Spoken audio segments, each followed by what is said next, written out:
Yesterday, Senator Bernie Sanders, or I was reporting anyway, I'm not sure exactly which day, introduced legislation to make Social Security solvent forever. So given all the economic news and everything that's going on, what better time than to have Brunch with Bernie? It's Friday. It's Brunch with Bernie time. Senator Bernie Sanders on the line with us from Vermont. I think of him as America's senator, although Vermonters very proudly call him Vermont's senator. Bernie, welcome. Good to be with you, Tom. Great to have you with us. Your thoughts, well, I think I set it up for you. Let me just toss it to you. You did set it up for me, and here's the story. I get very, very, very disturbed when I see folks in the Congress or on TV telling us Social Security is going bankrupt, we're going to have to cut benefits, we're going to have to raise the retirement age, we're going to have to do all of these things. That is totally unmitigated nonsense. So here's just a few facts. Number one, Social Security today has a $2.5 trillion surplus, can pay out every benefit owed to every eligible American for the next 25 years. This is not Bernie Sanders talking. This is just a report that came out a few weeks ago from the Congressional Budget Office.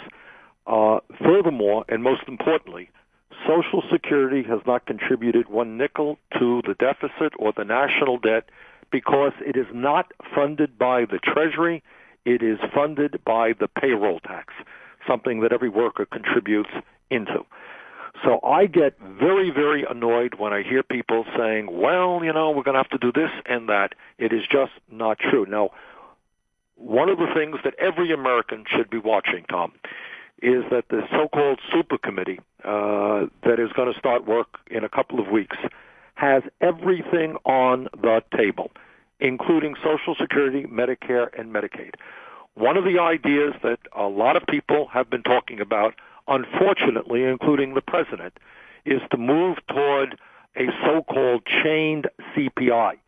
And what that means, and this will be laughable to those seniors and disabled vets who are listening to this program, that there are people in Washington who think that the COLA now is too generous. The cost of living adjustment. Too extravagant, right? This is the cost of living adjustment. Seniors, despite rising costs in prescription drugs and health care, haven't gotten a COLA in the last 2 years. Nothing, not a penny. And yet there are some in Washington who think the current COLA is too generous. And they want to move to a different formulation, which will mean that if you're 65 now, in 10 years, you'll get $560 less than you otherwise would have gotten. And in 20 years, when you're 85, you'll get $1,000 a year less. So this is fairly draconian, given the fact that many seniors on Social Security are getting by at $15,000, $16,000 a year. Okay, that's number one. Number two, how do we make Social Security solvent and strong, not just for 25 years, which is currently the case, but for 75 years, which is what actuaries like to look into? And the answer is pretty simple. And actually, Barack Obama, when he was running for president, gave us the answer. And that is, right now, if you're making $1 million a year, you contribute the same amount into Social Security as does somebody who makes $106,000, because there's a ceiling. So people on top of $106,000 stop paying into it at a certain period. If you lift the cap on people who are making more than $250,000 a year, which is what Obama talked about during the campaign, your problem is solved for 75 years. And in our line of business, that's the equivalent of forever. So that is what we are proposing. We're going to introduce that legislation as soon as Congress reconvenes. So that's one issue that we want to be focusing on. Point is, Social Security is not in crisis. It hasn't contributed to the deficit, and there is a reasonable solution to the problem. Number two, when we talk about Social Security, when we're talking about deficit reduction, let us not forget that the most important problem facing this country is we are in the midst of a severe recession. And whether people call it a recession or not, doesn't matter. The reality is that 16% of our people today are unemployed or underemployed. There are people out there who are employed or working at jobs which pay them substantially less than used to be the case. And we have got to deal with the economy. And what makes it a little bit easier is that there is an enormous amount of work that has to be done. I mean, you're looking at an infrastructure which is crumbling. We can put millions of people back to work, developing the kind of rail system that we need, the kind of roads, bridges, tunnels, culverts, water systems that we need. According to the American Society of Civil Engineers, we need over $2 trillion worth of work in the next 5 years. Plenty of work to be done. We need to transform our energy system. This is real work. This is not make work. We're spending $350 billion a year on foreign oil. Let's become energy independent. Let's combat global warming. Let's deal with air pollution. Let's move to energy efficiency. That means there are homes in my state of Vermont all over this country which are just wasting an enormous amount of energy. I talked to an expert a couple of weeks ago here in Vermont, and we're doing a pretty good job in Vermont, but we have a long way to go. That there are tens of thousands of homes that can cut their fuel bill by 20 or 30% through a good weatherization program. When you do that, and you're putting people to work making the weatherization products, doing the actual work on the homes. And then if you're moving toward solar, wind, geothermal, biomass, you can also create a whole lot of jobs. One of the things that bothers me very, very much is we're seeing China exploding in terms of sustainable energy, wind and solar. We have got to get that market back. Many of these technologies were developed in the United States of America, but we should be investing in that, creating significant numbers of jobs. The third issue that I want to just keep people focused on is trade policy. And that is, do we want to continue our trade policies such as NAFTA, CAFTA, permanent normal trade relations with China? Well, there are three more coming down the pike: Panama, Colombia, and South Korea. I think they're not good policies. I think they work for corporate America who want cheap labor abroad. They do not work for working people. So we're working on ideas about how we create a situation where corporate America starts investing in America, not in China. You know, there are all kinds of studies out there. A lot of these corporations say, well, we're creating a whole lot of jobs. They are, but they're creating them in China and Vietnam and elsewhere. They're not creating them here in the United States. Then you talk about jobs in healthcare. We got 50 million people without health insurance. We should be greatly expanding primary healthcare, dental care, putting people to work, doing meaningful work, improving the lives of fellow Americans. So, you know, Tom, I think that is an area that we have got to focus on in a bold way. And not only because it is life and death for the middle class of this country and for our young people, the need to create these good-paying jobs. If you're serious about deficit reduction, it's not about cutting Medicaid or education or the EPA. It's about putting people to work so they're paying taxes, so we're getting the revenue that we need. A full employment economy will deal very effectively with our deficit. So those are some of the issues that we're going to be focused on as soon as Congress reconvenes. Yeah, and that's going to be when? After Labor Day. So about a week and a half. Yeah. Yeah. Okay. Good. Well, that is a spectacular list, and it's a lot of fodder for future programs. It's our Brunch with Bernie hour. Senator Bernie Sanders on the line with us. He will be taking your calls. Our national town hall meeting on whatever question you may have for the senator. Our telephone number 866-987-THOM.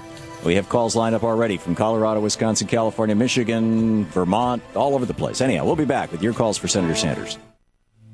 This is the Thom Hartmann Program. And check out Bernie's website, sanders.senate.gov. It's a great news aggregating source. He's got a newsletter, the Bernie Buzz, you can get on the mailing list. It's free. It's great.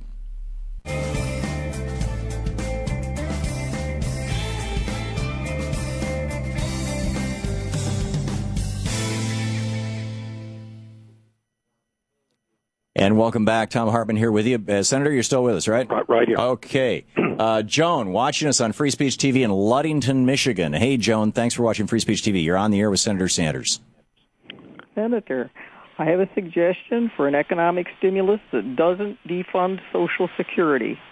The money goes directly to people who will spend it. It's easily done because it's all done electronically. Here it is. Add, say, $100 a month to food stamps and maybe WIC. It's pretty well known that people run out of money before the end of the month. You give them this money, they will spend it.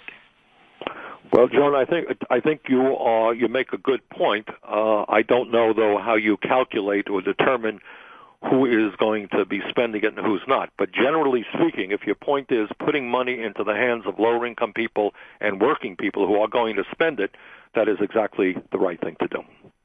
Steve in Marysville, California, watching on Free Speech TV. Steve, you're on the air with Senator Sanders. Hi, Bernie. How you doing? Good. Good. Big fan of yours. You're about the only person in Washington that I trust. Well, I'm 42 years old, and I suffer from bipolar disorder. And I am one of those people that have always slipped through the cracks in our great American society we have here. I self-medicated myself on drugs. I've gotten off of that and sought professional help, and they prescribed me drugs that keeps me stable. My question for you is Medicaid ever going to cover the mental health issue, people with mental health problems? Because with the increasing soldiers we got coming home with post-traumatic stress disorder and the hundreds of people or hundreds of thousands of people we got in prisons that are suffering from disorders, and not to mention all the homeless people on the street that also have disorders because Reagan shut down all the state hospitals back in the 80s. What's going to be done about that? Well, Steve, Thank you, Steve. You raised a number of important issues. In terms of veterans, I'm on the Veterans Committee. We have put substantial sums of money into doing our best to make sure that when vets come home from Iraq and Afghanistan, and you're right, many of them are suffering from PTSD or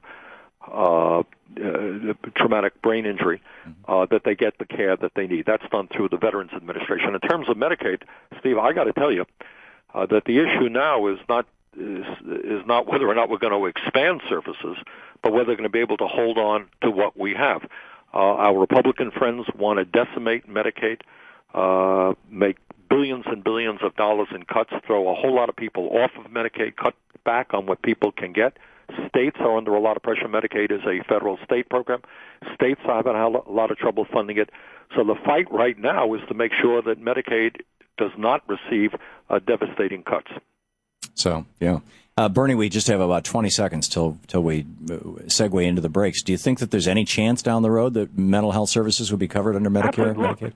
The answer is, of course, that it should. Mental health is not any kind of different problem than a leg problem or a heart problem. Yeah, the brain's another organ. It's right, and it should be dealt with.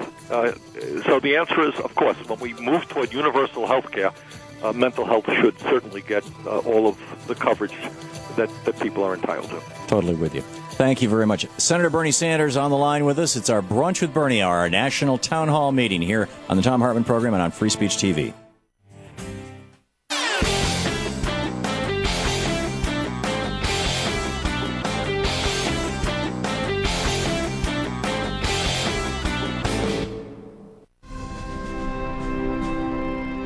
The Thom Hartmann Program is brought to you in part by Solar World. SolarWorld.com for information on solar electricity.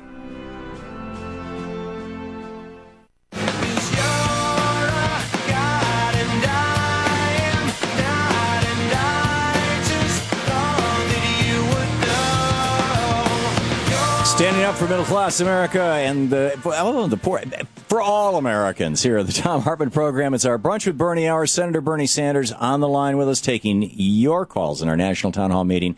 And Darlene, watching in Triple Falls, Wisconsin. You are on the air with Senator Sanders, Darlene. Yes, good morning, Senator. I just wanted to make a comment. I thank you for proposing the legislation for increasing the Social or making the rich pay Social Security. I know here when my husband was laid off during winter seasons and stuff, we have to pay Social Security on his unemployment. Mm-hmm. And that kind of stuff. And then people have to realize that every job that has been shipped overseas, that money for Social Security and taxes are not going into our coffers.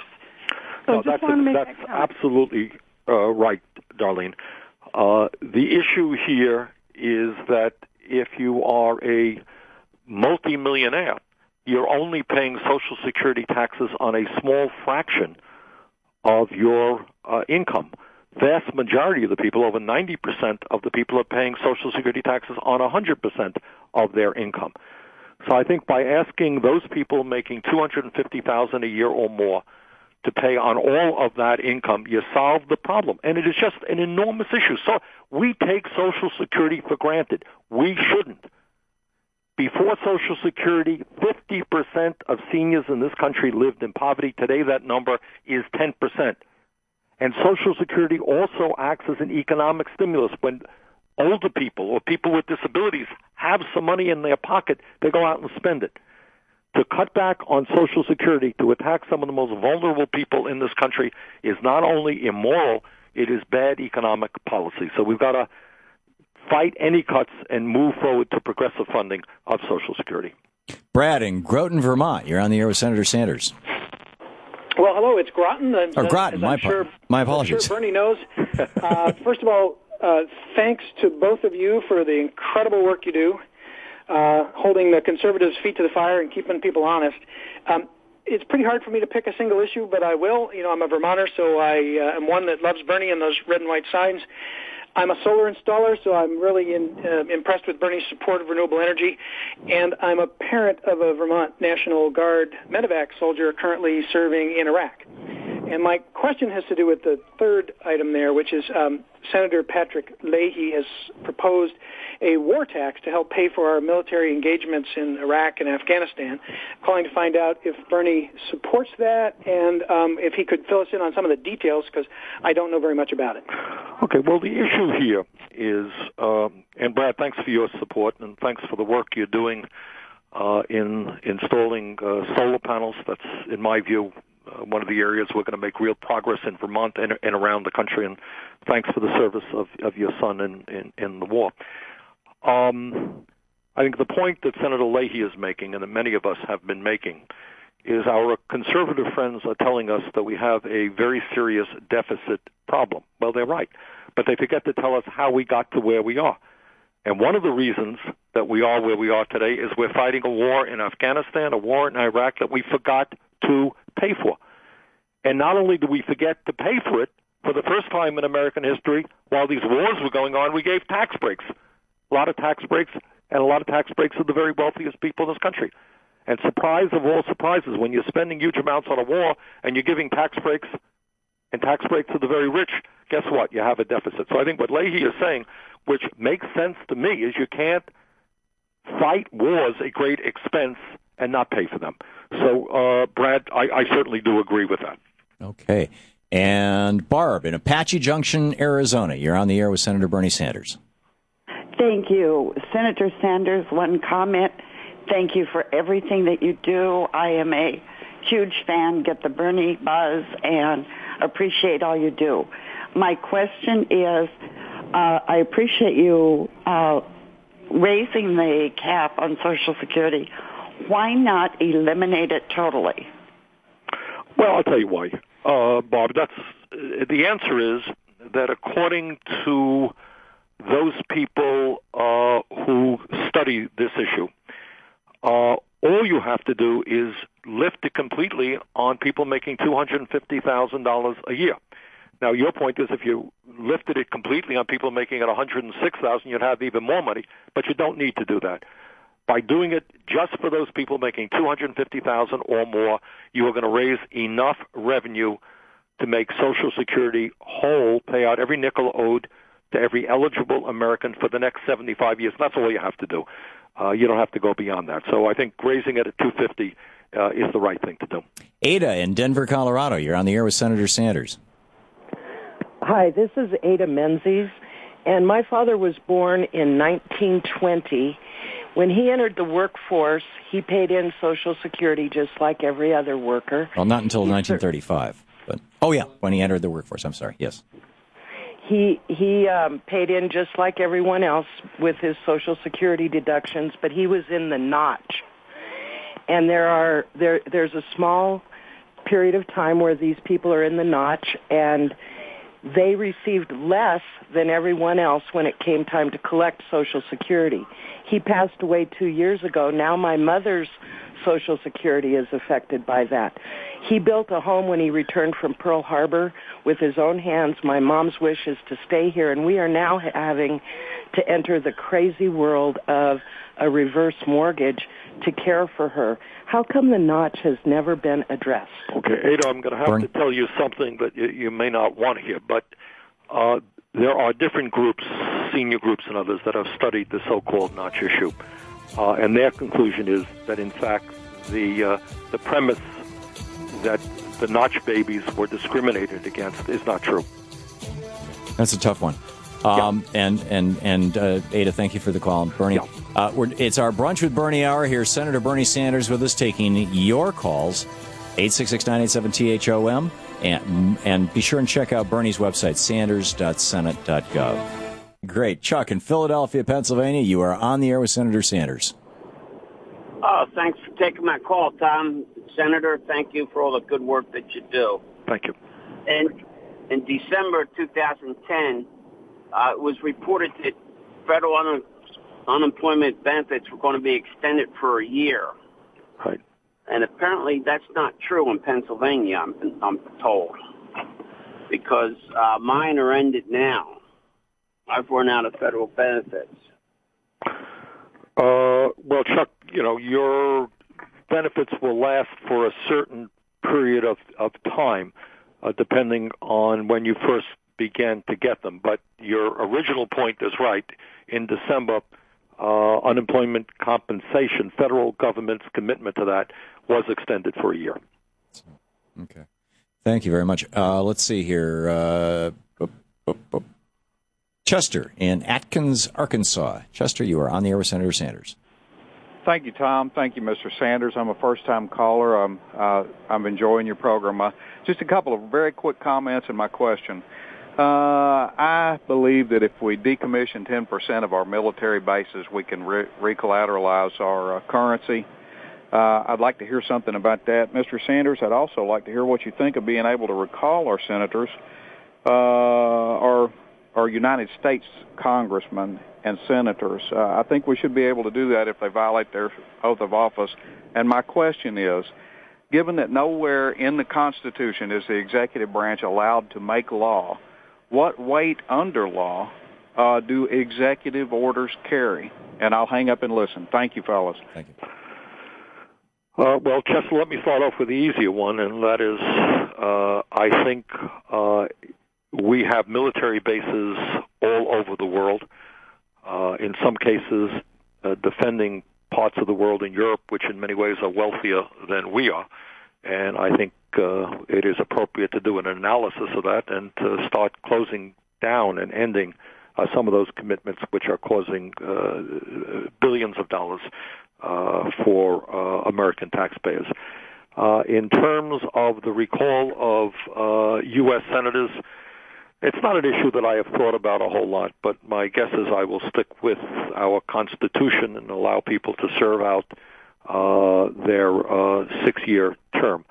I am more than aware that there is a whole lot of discontent out there with what's going on in Congress. I would suggest to you, Chester, that the key issue that we should be focusing on is the role that big money plays in the political process and the degree to which members of Congress, the House and the Senate, worry more about wealthy campaign contributors and lobbyists than they do about ordinary Americans. But for the moment, I will stick with the Constitution and give senators 6 years and House members 2 years. Yeah. I always say we have term limits. They're called elections. Yeah. David in San Francisco, you're on with Senator Sanders. Hey, hi, Tom and Senator. Yeah, I wanted to ask you about NASA data and Fukushima. As I understand it, NASA has, and some of the other agencies have got plenty of data about what actually happened in the immediate moments after Fukushima started to melt down on March 11th. And it's my understanding that much of that is held under kind of NSA tight fist, so that they're not really releasing to the public or the Japanese people how dangerous Fukushima was. So I'm wondering, first of all, about whether or not we could get the public well aware and demanding that data get released in environmental crises and that it can't be kept top secret because of failure to admit that it exists. Well, Steve, let me just say this. David, I am not aware of what you're talking about, and it doesn't sound right to me. I think the main agency of government that was looking at Fukushima was the Nuclear Regulatory Commission, and they did release information. I'm not aware. I don't know that the media has done a particularly good job in talking about the kind of radiation that was leaked from those plants. And I agree with you that you have a serious problem, and there should be a lot of study and understanding of what happened there, and I don't know that there has been. But it is not my understanding that NASA or any other government agency is keeping stuff secret. I'm not aware of that at all. In fact, the NRC report was rather damning. It just, as you say, got no publicity. Dan in Asheville, North Carolina, you're on the air with Senator Sanders. Yeah, Senator Sanders, regarding the legislation you're going to introduce next week, what are you going to do, what can you do to ensure that as many millions of Americans know about it and hear about it? And I'd love to see it discussed for a week. I agree with you, Dan, and that's always a problem that we have. I mean, it gets back to what media talks about and what media does not talk about. You know, if Michelle Bachmann slipped on a banana peel, it'll be on the front pages of papers all over the country, and any silly thing that somebody says is all over the paper. But when we talk about serious issues and solutions to serious problems, they don't get quite the immediate attention that they deserve.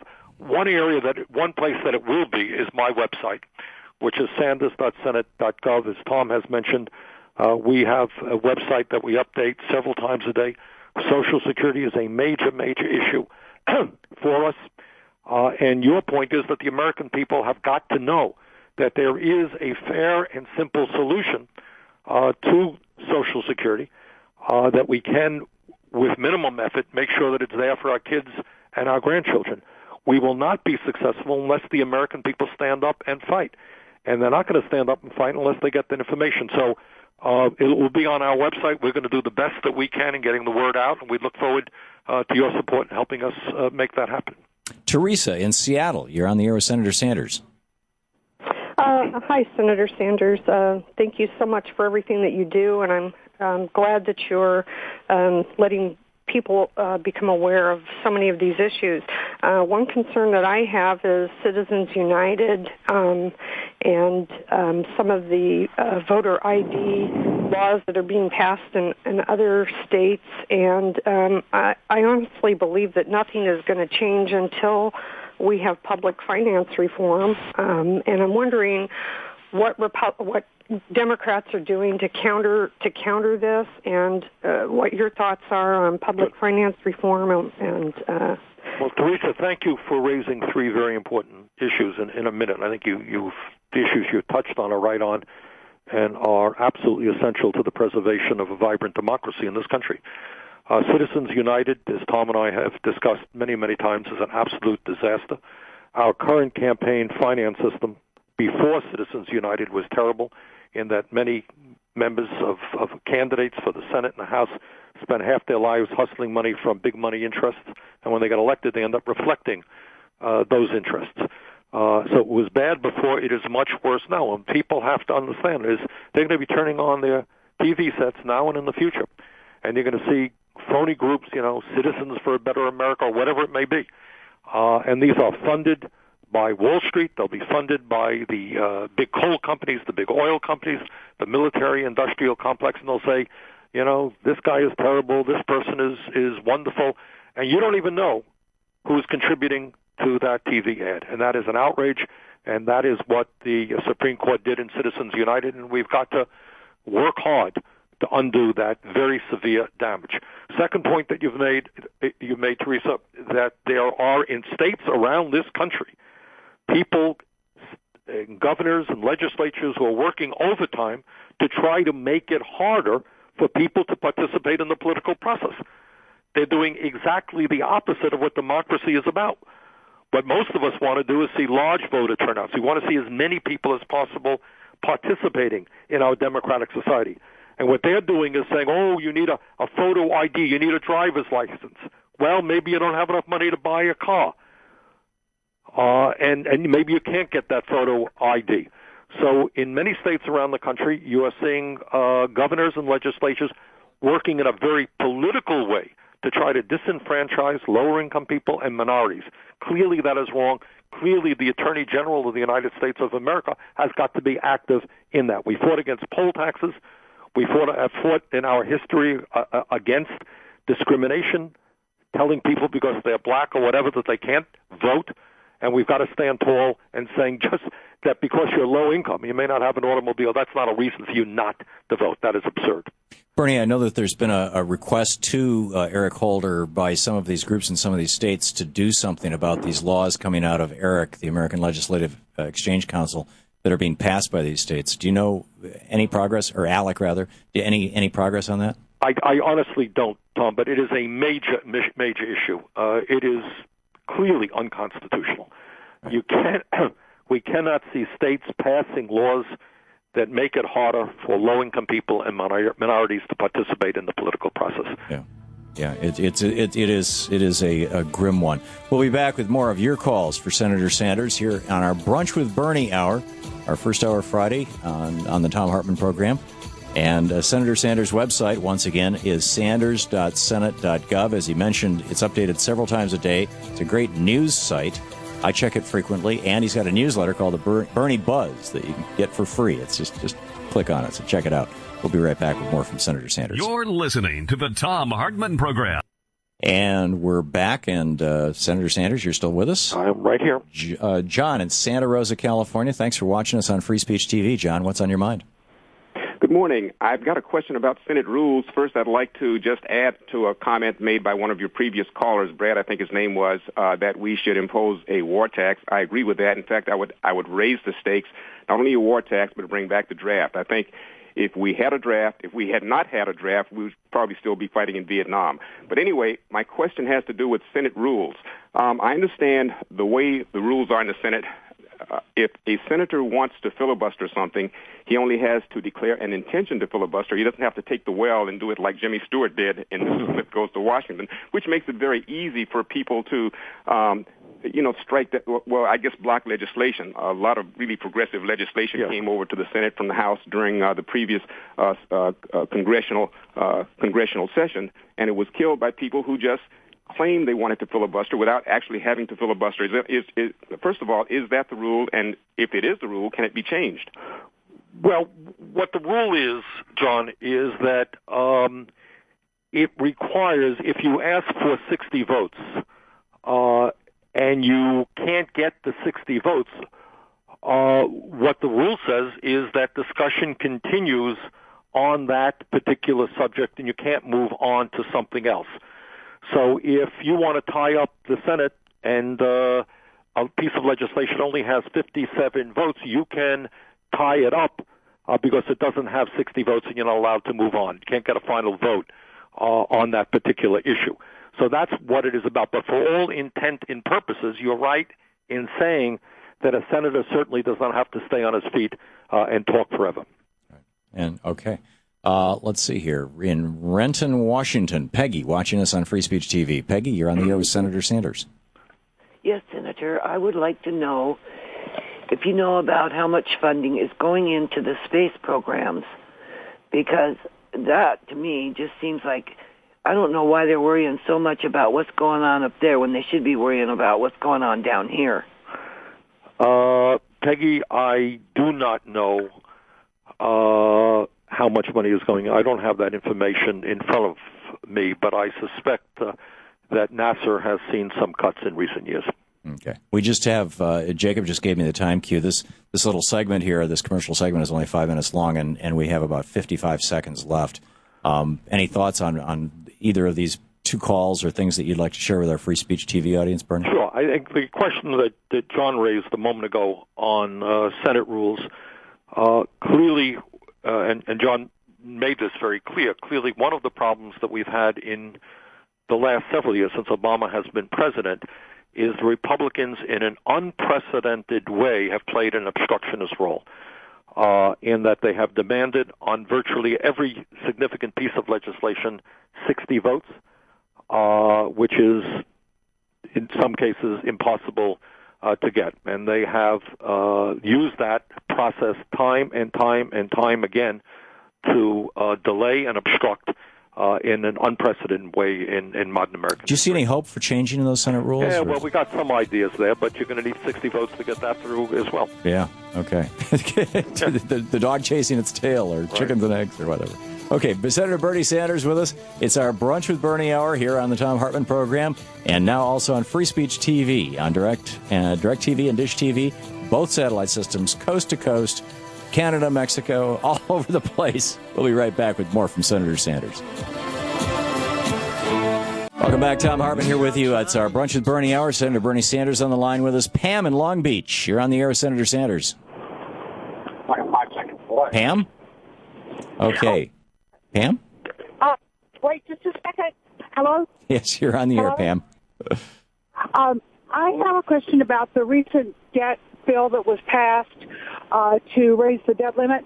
Do you think the Republicans will abide by the agreements they made in that bill, any concessions to the president, or do you think they are going to try to change it and draw more lines in the sand while they do it? Well, Pam, I think I voted against that bill. It was passed. I think the Republicans got almost everything that they wanted out of that. Massive cuts in discretionary spending, more cuts to come, Social Security, Medicare, and Medicaid on the table for the super committee. And in the midst of this $2.5 trillion of deficit reduction, up to this point, not one penny is coming from the wealthy or large corporations. So I think, Pam, they have pretty much won that debate. And do I have any reason to believe that their tone is going to change in the future and that they are going to support asking the wealthiest people in this country or large corporations to start paying their fair share of taxes?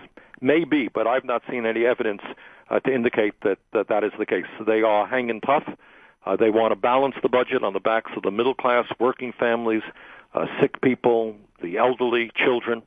They want to dismantle government programs that help working families and in the process throw a whole lot of Americans out on the street and cause the loss of hundreds of thousands of jobs. So, Pam, no, I think they are. We'll see. Maybe I'm wrong. I hope I'm wrong. But I don't think that they're going to change their tune. Okay, Mike in Forksville, Pennsylvania. You're on the air with Senator Sanders. Bernie, first I'd like to say you're a breath of fresh air. God bless you, and Tom. But we're here in north central Pennsylvania, and we're on the front lines of this gas drilling fiasco, and I want out. So me and my family and my business, I'm thinking about moving to Vermont. I wanted to ask you, is there any talk of drilling in Vermont? Because I wouldn't want this fracking stuff. No, quite the contrary. By the way, we'd love to have you coming. If I can be a bit chauvinist and do a little self-promotion here for the state of Vermont, we'd love to have you in Vermont. A lot of progressive-type business people are interested in coming to Vermont. No, quite the contrary. In Vermont, we may be, and I hope we will be, the very first state in the history of this country to shut down a nuclear power plant whose owner does not want to be shut down. Our governor has been strong on this issue. Our state legislature has been strong on this issue. Yankee Nuclear Power wants a 20-year extension. Legislature does not want to give them that, nor do I. So we are moving toward energy efficiency, very aggressive effort in that direction, as well as sustainable energy. So, Mike, we'd love you to come to Vermont. Speaking of Vermont, Steve in Chittenden, Vermont, watching on satellite TV, on Free Speech TV. Steve, you're on with Senator Sanders. How you doing, Tom? I love your show. And Senator Sanders, it's an honor. I'm reading your book, The Speech, right now, and I'm involved with it. By the way, everybody should know, Chittenden, Vermont, one of the more beautiful towns in the state of Vermont, near Rutland. Yeah, and I have children that go to the school here. We have a beautiful little school here. Barlow Elementary, correct? That's Barstow. Right. Barstow. Right. Barstow Elementary. That is correct. My question has to do with something that you mentioned in your book.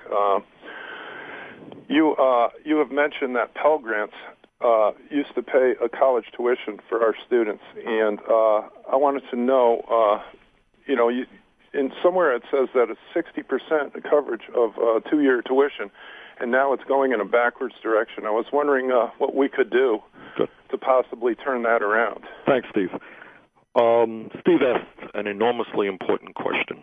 As a nation, we used to lead the world in terms of the percentage of our people who graduated from college. That is no longer the case. There are many countries who are ahead of us, and in a competitive global economy, that is very bad news for America. The cost of college education in this country is soaring. You've got many working-class, middle-class families simply can't afford it.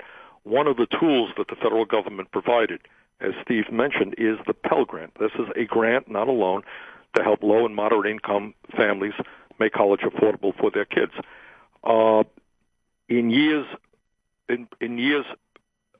Years ago, as Steve also mentioned, Pell Grant covered a good part of the cost of college education.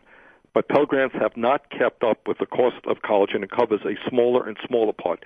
Steve, the bad news here is that I worry very much that as part of this deficit reduction bill, that our Republican friends are not going to slash Pell Grants even further so that it will cover a smaller part of a college education. But I believe very much, and this is the fight that we've got to wage, that if a young person has the ability to go to college, that person should be able to do so, regardless of his or her income, because that's important not only for the individual but for our nation as a whole. So the fight should be, and I will be active in that fight, to expand the Pell Grant program, not to see it cut back. Bernie, we have a little less than a minute left, not enough time to bring in another caller here, although the board is slammed. Final thoughts for the day and the week? Well, the final thoughts are, I want, everybody to understand that you're not alone in this thing. If you don't have enough money to send your kids to college, if you're having a hard time with your mortgage, if you can't afford child care for your kid or you don't have any health insurance, you're not alone. What we're looking at is a sinking of the middle class and an increase in poverty. And what we need from Washington is some bold action which are going to create the millions of jobs that this nation desperately needs. We cannot continue to go forward with 25 million Americans either unemployed or underemployed. So I would hope that people work with those of us in Congress who say now is the time for bold action in terms of job creation. Thank you. Thank you, Senator. Senator Bernie Sanders, thank you so much for being with us. Good to be with you, Tom. Always an honor. It's our Brunch with Bernie hours. Check out Bernie's website, sanders.senate.gov.